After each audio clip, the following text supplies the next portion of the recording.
One of the things that I like about being self-employed is that I'm in the driver's seat. Being independent like that and not having a boss is one of the driving forces behind my motivation to do this job. In the driver's seat, the driving force. Yeah, let's discuss. Welcome to another Happy English podcast coming to you from New York City. And here's your English teacher, Michael. All right, thank you, John, and thanks, everyone.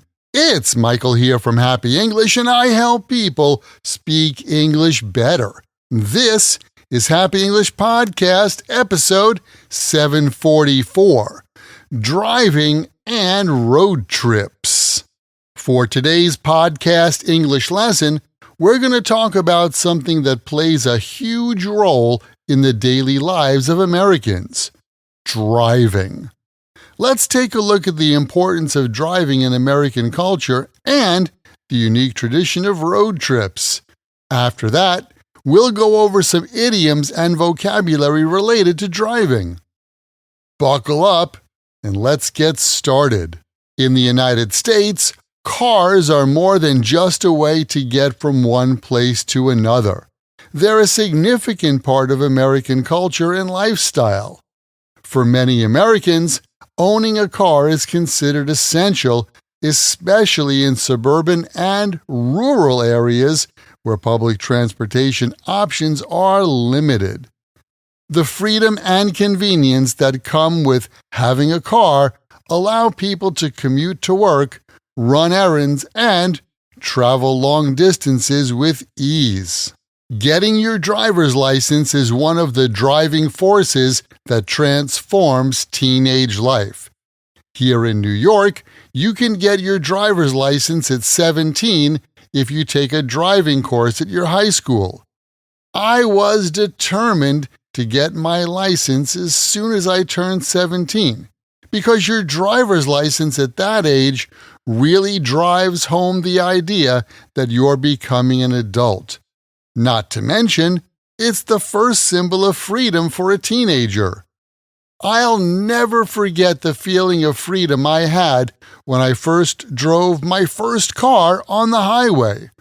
I was really in the driver's seat for the first time in my life. The other thing that I remember from when I was a kid was that my friends and I would often talk about hitting the road on a cross-country road trip.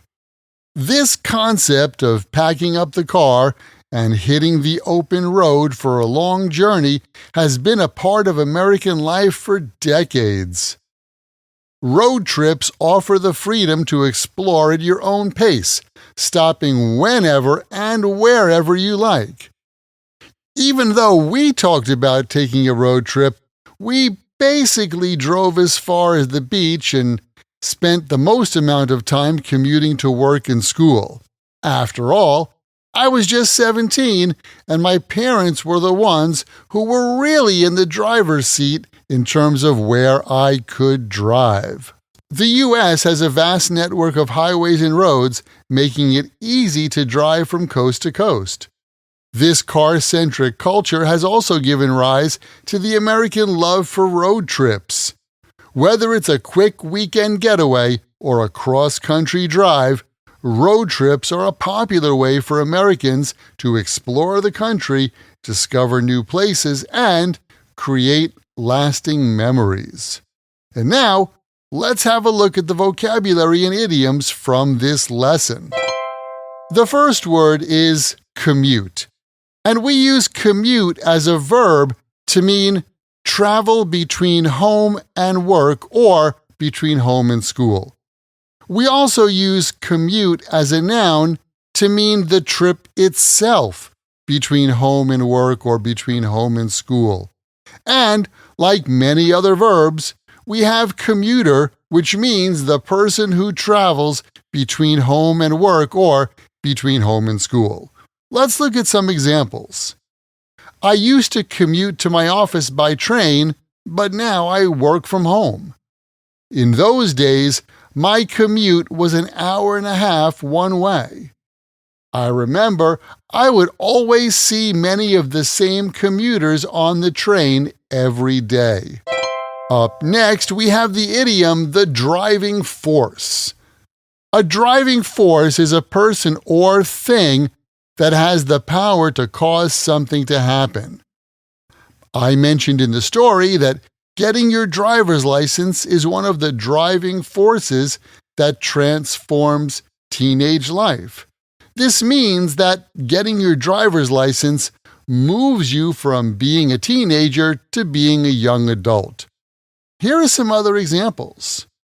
When Steve Jobs returned to Apple in the late 1990s, he was the driving force that brought us the iMac, the iPad, and eventually the iPhone. These days, social media is the driving force behind social change and progressive thinking. Next, we have drive home, which means to make something clear to others by using special emphasis and trying to convince somebody of something. In other words, drive home means to emphasize something. For example, the professor really drove home the importance of studying regularly to succeed in exams. The coach used several examples to drive home the strategy the team needed to win the game. I often drive home the idea that reading is a great way to improve your vocabulary. Next, when you are in the driver's seat of the car, you are in control of the car, right? With this idea, when we say that someone is in the driver's seat, it means that they are in control or in charge of a situation. Here are some examples.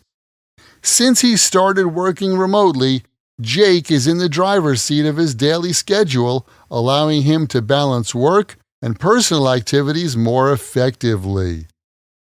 With the contract signed and the project underway, Mark is now in the driver's seat and has full control over the project's direction.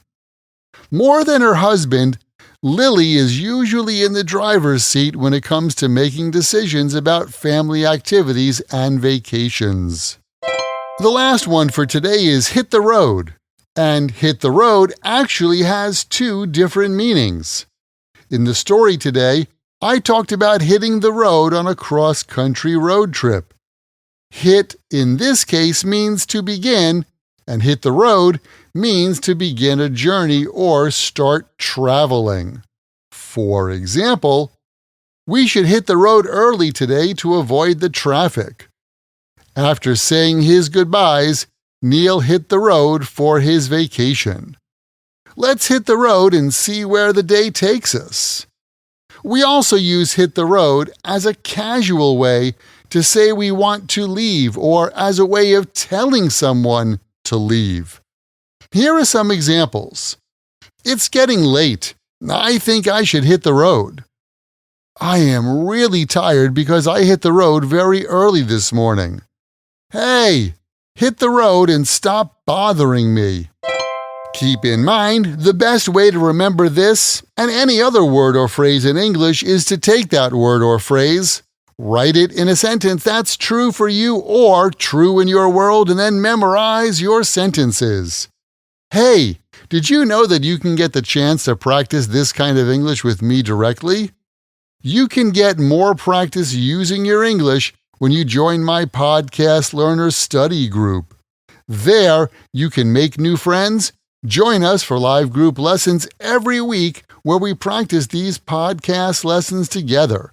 Plus, you get access to the PDF transcript and audio download for every Happy English podcast in the past and in the future. And on top of that, each episode has exercises where you can practice this English point with speaking and writing checked by me.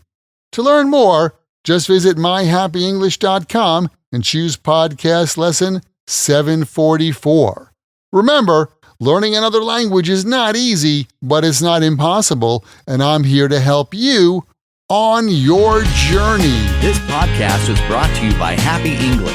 Please visit myhappyenglish.com. Show your support for Happy English by leaving us a review. Get English, get happy, Happy English.